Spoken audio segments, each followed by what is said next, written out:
बिस्मिल्लाहिर्रहमानिर्रहीम। अस्सलाम वालेकुम। मैं हूं दिशान अहमद सिद्दीकी। आप देख रहे हैं सबसे पहले पाकिस्तान। कल जुम्मे का दिन और दो अहम फैसले आए और वो फैसले वो आए जिनकी प्रेडिक्शंस मैंने जो है पहले से की हुई थी। अगर हम बात करें पाकिस्तान तहरीक इंसाफ के इंटर पार्टी इलेक्शन की, जब इलेक्शन कमीशन ऑफ पाकिस्तान ने पाकिस्तान तहरीक इंसाफ के इंटर पार्टी इलेक्शन कलअदम करार दिया, उन्होंने कहा 20 दिन के अंदर दोबारा जो है पाकिस्तान तहरीक इंसाफ अपना इंटर पार्टी इलेक्शन कराए। तो जब ये हुक्म आया था इलेक्शन कमीशन ऑफ पाकिस्तान का, तो उसी दिन मैंने एक अपना व्लॉग किया था और मैंने अपने व्लॉग में बताया था कि पाकिस्तान तहरीक इंसाफ के ये इंटर पार्टी इलेक्शन जो कराएंगे ना, खटाई में पड़ जाएंगे, क्योंकि एक अहम शख्सियत सामने आएगी, जिसमें मैंने अकबर एस बाबर साहब का जिक्र किया कि अब वो मंजर आम पर आएंगे। और वही हुआ, पाकिस्तान तहरीक इंसाफ ने अपना इंटर पार्टी इलेक्शन कराए और जब वो इंटर पार्टी इलेक्शन होगा तो उसके बाद उन्होंने जो है बैरिस्टर गौर अली खान को अपना जो है चेयरमैन नामजद कर दिया और वो रिपोर्ट उन्होंने जो इलेक्शन कमीशन ऑफ पाकिस्तान में जमा करा दी। तो अकबर एस बाबर साहब जो मंजर आम पे आए थे, वो उस दिन भी आपने देखा था कि कागज नामजदगी के लिए लाहौर के इनके ऑफिस गए थे पाकिस्तान तहरीक इंसाफ के कि मैं इंटर पार्टी इलेक्शन में जो मैं भी हिस्सा लूंगा। लेकिन ये खुफिया जो इंटर पार्टी इलेक्शन हुए और उस पर जो है अकबर एस बाबर साहब ने इलेक्शन कमीशन ऑफ पाकिस्तान में एक दरखास्त जमा कराई और कहा कि इंटर पार्टी इलेक्शन को कलअदम करार दिया जाए, क्योंकि पाकिस्तान तहरीक इंसाफ मेरी है, मैं इसका बानी रुकून हूँ। तो मैंने ये खबर पहले दी थी कि अकबर एस बाबर साहब जो है मंजर आम पर आएंगे। उसके बाद कल इलेक्शन कमीशन ऑफ पाकिस्तान ने एक फैसला सुनाया और वो फैसला था, क्योंकि पेशावर हाई कोर्ट में पाकिस्तान तहरीक इंसाफ गई थी और इलेक्शन कमीशन ऑफ पाकिस्तान ने पाकिस्तान तहरीक इंसाफ के इंटर पार्टी इलेक्शन पर एक समाअत की थी और उसका फैसला महफूज कर लिया था।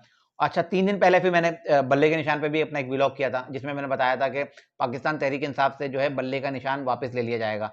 अब ये दोनों प्रेडिक्शंस और खबरें ऐसी थी जो मैंने फैसले आने से पहले ही की थी। एक अकबर एस बाबर साहब मंजर-ए-आम पर आए, उससे उनके आने से पहले ही मैंने बता दिया था कि इंटर पार्टी इलेक्शन जब होंगे तो एक शख्स सामने आएगा और पाकिस्तान तहरीक इंसाफ के लिए मुश्किलात पैदा करेगा। अच्छा, दूसरा, इंटर पार्टी इलेक्शन जब कलअदम करार देने की दरखास्त भी अकबर एस बाबर साहब ने की। अब उनकी दरखास्त सुनी गई और 3 दिन पहले मैंने बता दिया था कि इलेक्शन कमीशन ऑफ पाकिस्तान का फैसला क्या आएगा और वही फैसला आया कल इलेक्शन कमीशन ऑफ पाकिस्तान का कि इलेक्शन कमीशन ऑफ पाकिस्तान ने जो है पाकिस्तान तहरीक इंसाफ के जो इंटर पार्टी इलेक्शन है उसको कलअदम करार देते हुए पाकिस्तान तहरीक इंसाफ से बल्ले का निशान वापस ले लिया। ये थी हमारी वो खबरें जो सही हुई। इसके अलावा कल सुप्रीम कोर्ट में जो समातें हुई उसका आगाज बड़ा अच्छा रहा पाकिस्तान तहरीक इंसाफ के लिए, जब सुप्रीम कोर्ट ऑफ पाकिस्तान ने साबिक चेयरमैन पीटीआई इमरान खान और शाह महमूद कुरैशी की जमानतें मंजूर कर ली। और उसके बाद जो पाकिस्तान तहरीक इंसाफ का इंटर पार्टी इलेक्शन हुआ था और लेवल प्लेइंग फील्ड के हवाले से भी उन्होंने सुप्रीम कोर्ट में एक दरखास्त दायर की थी, उसको भी फौरी तौर पर सुना गया और उसमें भी पाकिस्तान तहरीक इंसाफ के हक में जो सुप्रीम कोर्ट ने फैसला दिया।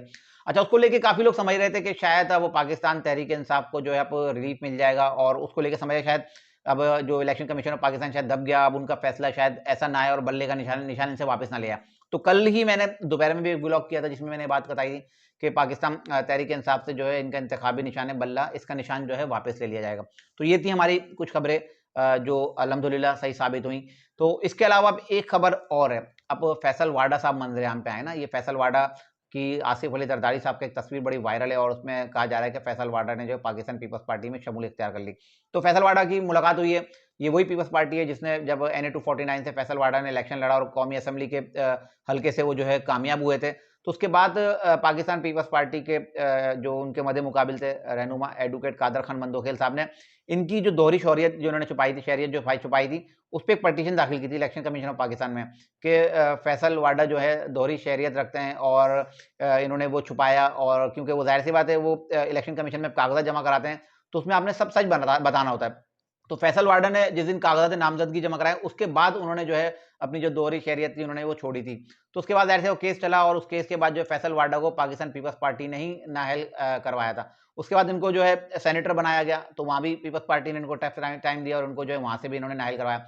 अब वही पीपल्स पार्टी है जिसके आसिफ अली जरदारी साहब हैं, उनसे उन्होंने मुलाकात की और उस तस्वीर को लेके जो है ना बहुत सारे लोग अब समझ रहे हैं शायद वो पीपल्स पार्टी में शामिल होगा। लेकिन फैसल वाडा का भी मौका आ गया, उन्होंने कहा कि मैं 18 माह की हुकूमत जो बनी है इसमें शामिल नहीं होऊंगा।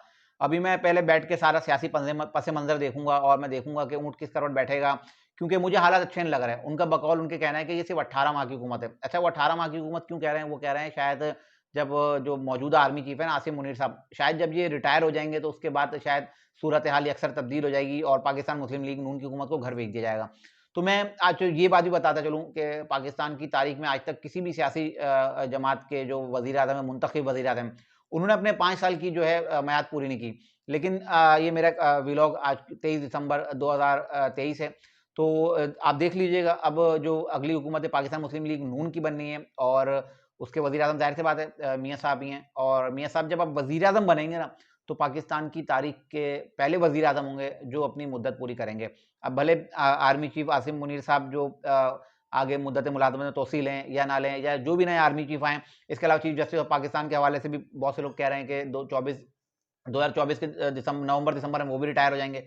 तो उसके बाद शायद पाकिस्तान मुस्लिम लीग नून के लिए मुश्किलात पैदा हों और मियाँ साहब को जो है घर रवाना कर दिया है। लेकिन मुझे नहीं लगता, और मैं आपको बता रहा हूँ कि ये पाकिस्तान की तारीख में पहली बार होगा कि कोई भी वज़ीर आज़म जो है अपनी मुद्दत जो है, उसकी आईनी मुद्दत है 5 साल की, पूरी करेगा। ये थी आज की कुछ अहम खबरें जिसके साथ मैं हाज़िर हुआ था। इंशाल्लाह मज़ीद खबरों और नए तजज़िये के साथ फिर हाज़िर होऊँगा। तब तक के लिए याद दीजिए, अल्लाह हाफ़िज़।